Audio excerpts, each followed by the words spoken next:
Hello. So in this video, we're going to talk about the sonnet as a poetic form. The sonnet is a very traditional style of poetry going back to the Renaissance, the early modern period. I think in the 1300s, 1200s, it was invented. And the sonnet is one of the most common and popular forms in the Western poetic tradition. So in this video, we're going to take a look at what a sonnet actually is. So I'm going to go ahead and share my screen with you. So, the sonnet. What is it? So the basic characteristics of a sonnet. You've got a number of things. This is a short lyric poem. Now, what a lyric poem is by definition is a poem with a regular meter and rhyme scheme. We'll see more about that in just a little bit. That can be set to music. So because it has a regular rhythm, it can be set to music and sung. Typically, sonnets are about love, and this is partially this is because the term sonnet comes from the Italian for a little love song. Especially in the modern era, not all sonnets are about love. We will take a look at the end of this video at one that is not about love. But traditionally, in the early modern period, especially, the main focus of sonnets was love. And even today, even in the 20th and 21st centuries, a lot of sonnets are still about love. Edna St. Vincent Millay's poem. What's the name of it? I can't think of the name of the poem, but there's a famous Edna St. Vincent Millay poem. Probably think of the name of it in just a little bit.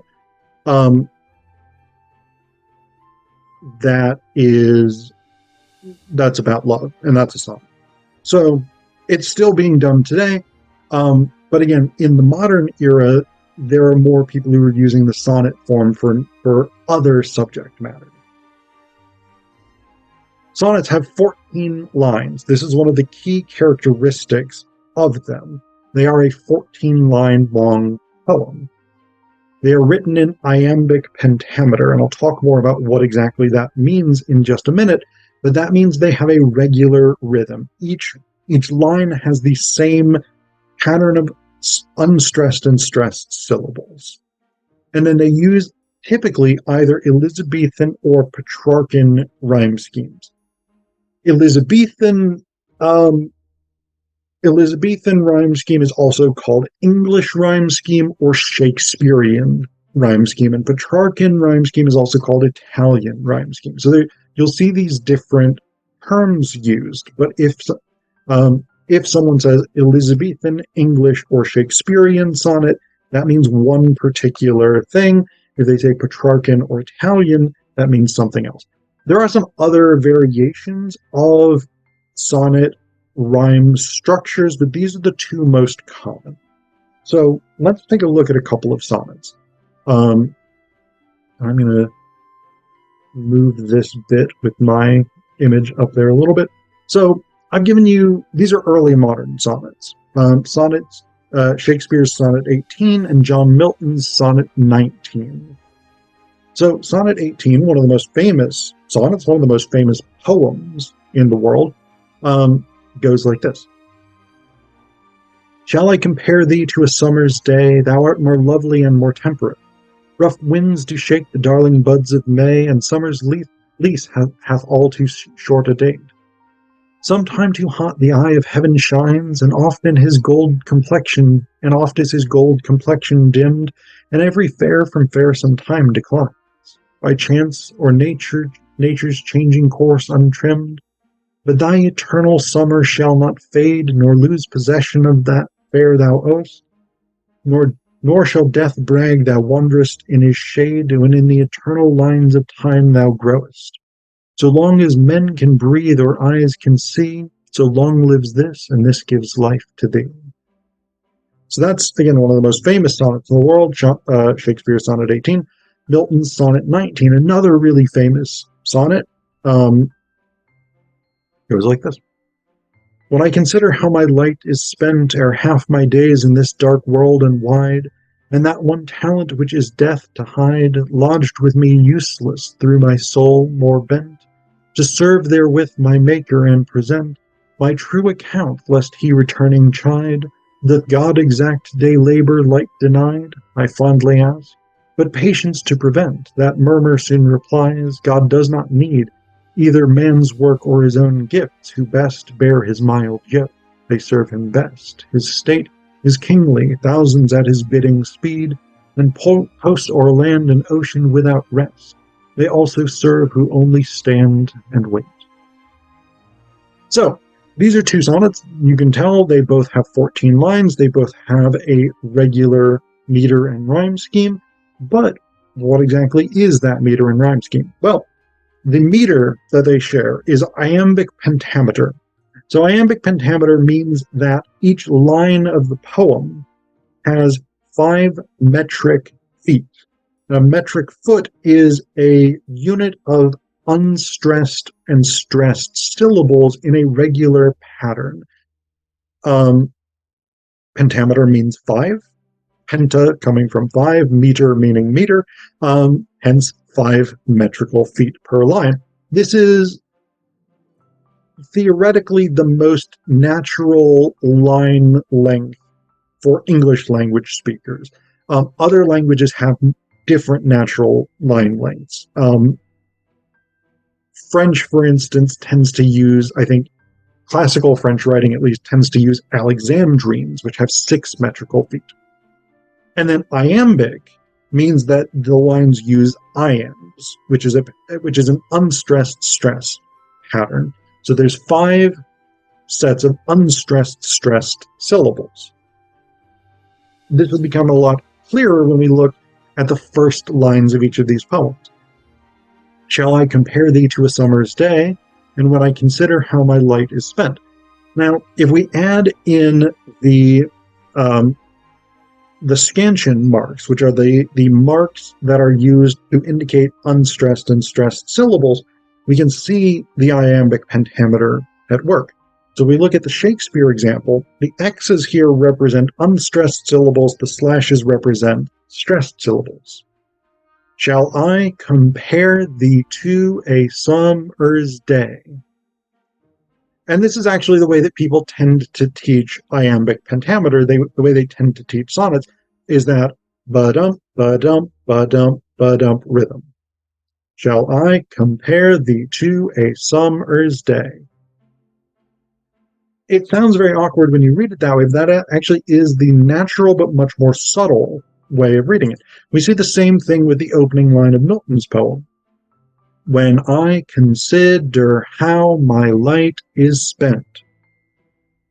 Unstressed, stressed, unstressed, stressed, unstressed, stressed, unstressed, stressed, unstressed, stressed. Iambic pentameter in both cases. And if you look through most sonnets, particularly from the early modern period, the Renaissance, you see this in pretty much every line. There are some poems in which there are individual metric feet that use a different rhyme scheme or use a different metrical scheme, often with the intention of sort of breaking up the ideas in a poem. But this is iambic pentameter. This is one of the typical traditional key components of a sonnet. There's also the rhyme scheme. So the Elizabethan sonnet looks like this. The Shakespeare sonnet, Sonnet 18, is an Elizabethan sonnet. And this has 3 quatrains. So that's 4 lines within a distinct rhymed unit, and then a couplet at the end. So that's 2 lines. So I've marked them out in different colors here. Every time you have a color shift, you move to a different portion. The first 3 obviously are the quatrains, and then the last is the couplet. And we can look at the rhyme scheme here. Shall I compare thee to a summer's day? Thou art more lovely and more temperate. And it is important to say temperate because in the early modern accent, that is how it would have been pronounced. Rough winds do shake the darling buds of May, and summer's lease hath all too short a date. So day and May, temperate and short a date. This is an A-B rhyme scheme. And in the Elizabethan sonnet, this is the standard for the 3 quatrains. But you mark them with progressive letters. So A-B for the first quatrain, C-D for the second quatrain, shines, dimmed, declines, untrimmed. So C's are shines and declines, dimmed and untrimmed are the D's. Same thing with the third quatrain, E-F, fade, oest, shade, growest. And then the couplet is G, C, and V. So this is a regular Elizabethan sonnet rhyme scheme. A-B, C-D, E-F, G. And these are all end rhyme, by the way. The Petrarchan sonnet, which is what Milton's Sonnet 19 is, has a different structure. Petrarchan sonnet starts with either 2 quatrains or an octave. People talk about this in slightly different ways because the 2 quatrains, if you talk about it as 2 quatrains, they have the same rhyme scheme. So we have spent, wide, hide, bent, and present, chide, denied, and prevent. So in this case, this is an A-B-B-A, because spent, bent, present, and prevent are all rhyme. They're all A's. Wide, hide, chide, and denied are all B's. So sometimes people will talk about the A-B-B-A as a quatrain, and then the second A-B-B-A as another quatrain.